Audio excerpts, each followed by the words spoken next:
Christmas Series 2 Creamy and Cheesy Turkish Chicken. ഇത്രയ്ക്ക് power കൊടുക്കണമെന്ന് ചോദിച്ചാൽ പവർ കൊടുക്കണം കേട്ടാ. കാരണം ഒരടാറായിട്ടാണ്, ഒരു രക്ഷയില്ല കേട്ടാ, അത്രയ്ക്കും ടേസ്റ്റ് ആയിട്ടുണ്ട്. അപ്പോൾ അതിൻ്റെ ഇടയിൽ ചെറിയൊരു ബ്ലൂപ്പറും കൂടി ഞാൻ ഇതിൽ ആഡ് ചെയ്യുന്നുണ്ട്. സംഭവം നമുക്ക് ഒരു കുറച്ച് ഐറ്റം, കുറച്ച് ക്വാണ്ടിറ്റി ഉള്ളെങ്കിൽ കൂടിയും നമുക്ക് അടിപൊളിയായിട്ട് ഉണ്ടാക്കിയെടുക്കാൻ പറ്റുന്ന ഒരു അടിപൊളി ഐറ്റമാണ് കേട്ടോ, ഒരു രക്ഷയില്ല. അപ്പോൾ നമുക്കിത് എങ്ങനെയാണ് ഉണ്ടാക്കുന്നതെന്ന് നോക്കാം. ഞാനിവിടെ എല്ലില്ലാത്ത ചിക്കനാണ് എടുക്കേണ്ടത്. പക്ഷേ എല്ലുള്ള ചിക്കനാണ് ഞാൻ എടുത്തിട്ടുള്ളത് കേട്ടോ. എന്തായാലും കുഴപ്പമൊന്നുമില്ല. ഞാനിവിടെ ഒരു 1/2 കിലോ തികച്ചില്ല. അതിലേക്ക് ഒരു പച്ചമസാലയുടെ കൂട്ടും കൂടി ഞാൻ ഇതിലേക്ക് ഇട്ട് കൊടുക്കുന്നുണ്ട്. ഇതിൽ പച്ചമുളക് ഞാൻ ചേർത്തിട്ടില്ല. പിന്നെ ഞാൻ ഇട്ട് കൊടുക്കുന്നത് നല്ല പുളിയില്ലാത്ത തൈരാണ്. കട്ട തൈര് നോക്കിയിട്ട് നമ്മൾ ഇതിലേക്ക് ആഡ് ചെയ്ത് കൊടുക്കണം. ആവശ്യത്തിനും ഉപ്പ് കൂടി ഇതിലേക്ക് ആഡ് ചെയ്ത് കൊടുക്കുക. മുളക് പൊടി ഞാനിവിടെ ഒരു ടേബിൾ സ്പൂൺ ഇട്ട് കൊടുക്കുന്നുണ്ട്. കാശ്മീരി ആയാലും കുഴപ്പമില്ല. ഞാനിവിടെ സാധാ മുളക് പൊടിയാണ്, അധികം എരിവില്ലാത്ത മുളക് പൊടിയാണ് ഞാൻ ഇതിലേക്ക് ആഡ് ചെയ്ത് കൊടുക്കുന്നത്. ഇതെല്ലാം കൂടിയിട്ട് നന്നായിട്ട് ഒന്ന് കുഴച്ച് ഒരു 15 മിനിറ്റോളം വെക്കണം. ഒന്ന് ജസ്റ്റ് ഒന്ന് ഇതിലേക്ക് പിടിക്കാനായിട്ട്. ഇനി നമുക്ക് എന്ത് ചെയ്യാം, നമ്മുടെ ക്യാപ്സിക്കം കൂടി ഇതിലേക്ക് ഒന്ന് അരിഞ്ഞിട്ട് കൊടുക്കാം. കുറച്ച് ഓയിൽ, സൺഫ്ലവർ ഓയിൽ അല്ലെങ്കിൽ ഒലിവ് ഓയിലും കൂടി നമുക്കിതിലേക്ക് ആഡ് ചെയ്ത് ഒന്ന് കുഴച്ചതിന് ശേഷം നമുക്ക് കുറച്ച് നേരം മാറ്റി വെക്കാം. പെട്ടെന്നൊരു ഗസ്റ്റൊക്കെ വരികയാണെന്നുണ്ടെങ്കിൽ ഉണ്ടാക്കാൻ പറ്റിയിട്ടുള്ള ഒരു അടിപൊളി ഐറ്റം കൂടിയാണ് കേട്ടോ ഇത്. എളുപ്പമാണ്, അധികം കുറേ പണിയൊന്നുമില്ല നമുക്ക് ഉണ്ടാക്കാനായിട്ട്. നമ്മളിത് മാരിനേറ്റ് ചെയ്ത് വെക്കുകയാണെന്നുണ്ടെങ്കിൽ പെട്ടെന്ന് നമുക്ക് എന്ത് ചെയ്യാം, ഫ്രിഡ്ജിലേക്ക് മാറ്റുകയാണെന്നുണ്ടെങ്കിൽ ഇതിലെ സ്പൈസസ് ഒക്കെ പെട്ടെന്ന് അബ്സോർബ് ആയി കിട്ടും.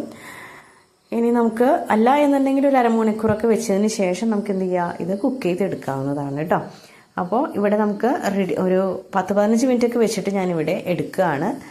നമുക്ക് ഗ്യാസ് ഓൺ ചെയ്ത് ഇതൊന്ന് ഹൈ ഫ്ലെയിമിൽ ഇടണ്ട, ഒരു മീഡിയം ഫ്ലെയിമിൽ ഇട്ടിട്ട് നമുക്കൊന്ന് കുക്ക് ചെയ്തെടുക്കാം. ആ സമയം കൊണ്ട് നമുക്കൊരു സോസ് തയ്യാറാക്കി എടുക്കണം. അപ്പോൾ ഒരു പാൻ വേറെ വെച്ചിട്ട് നമുക്കിതിലേക്ക് കുറച്ച് ബട്ടർ ഇട്ട് കൊടുക്കുന്നുണ്ട്. അപ്പോൾ ഞാനിവിടെ വൈറ്റ് സോസാണ് റെഡിയാക്കി എടുക്കുന്നത്. നമ്മൾ സാധാരണയൊക്കെ ചെയ്യാറുള്ളത് പോലെ. ആ ബട്ടർ ഒന്ന് ഉരുകുന്ന സമയം കൊണ്ട് നമുക്ക് എന്ത് ചെയ്യാം, ഒരു 3 ടേബിൾ സ്പൂൺ മൈദ ഞാനിതിലേക്ക് ഇട്ട് കൊടുക്കുന്നുണ്ട്.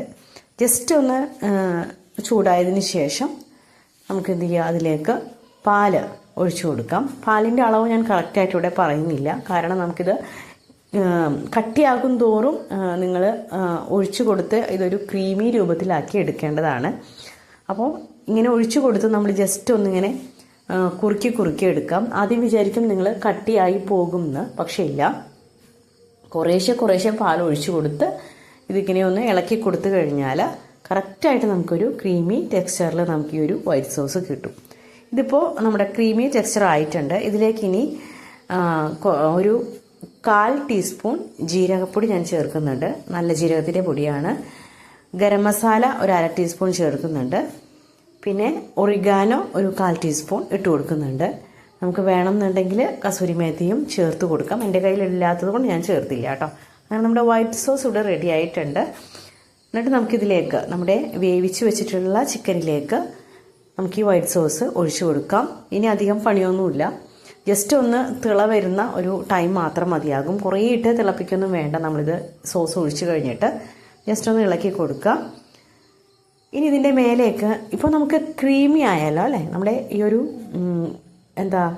കറി ക്രീമി ആയിട്ടുണ്ട്. ഇനി നമുക്കതിനെ ഒന്ന് ചീസി ആക്കി എടുക്കണം. അപ്പോൾ അതിന് വേണ്ടിയിട്ട് നമ്മൾ എന്ത് ചെയ്യുന്നുണ്ട്, മോസറല്ല ചീസ് ഞാൻ ഇതിൻ്റെ മേലേക്ക്, നല്ല ചൂടുള്ള ചിക്കൻ കറിയാണല്ലോ, അതുകൊണ്ട് തന്നെ നമ്മുടെ ചീസ് പെട്ടെന്ന് തന്നെ മെൽറ്റായി കിട്ടും. ജസ്റ്റ് ഒന്ന് മൂടി വെച്ചാൽ മാത്രം മതിയാകും.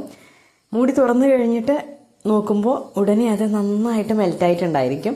ഈ സമയത്ത് നമുക്ക് എന്ത് ചെയ്യാം, ഒന്ന് ഡെക്കറേഷന് വേണ്ടിയിട്ട് കുറച്ച് മല്ലിയിലയും പുതിനയും ഒക്കെ ഒന്ന് വിതറി കൊടുക്കാം.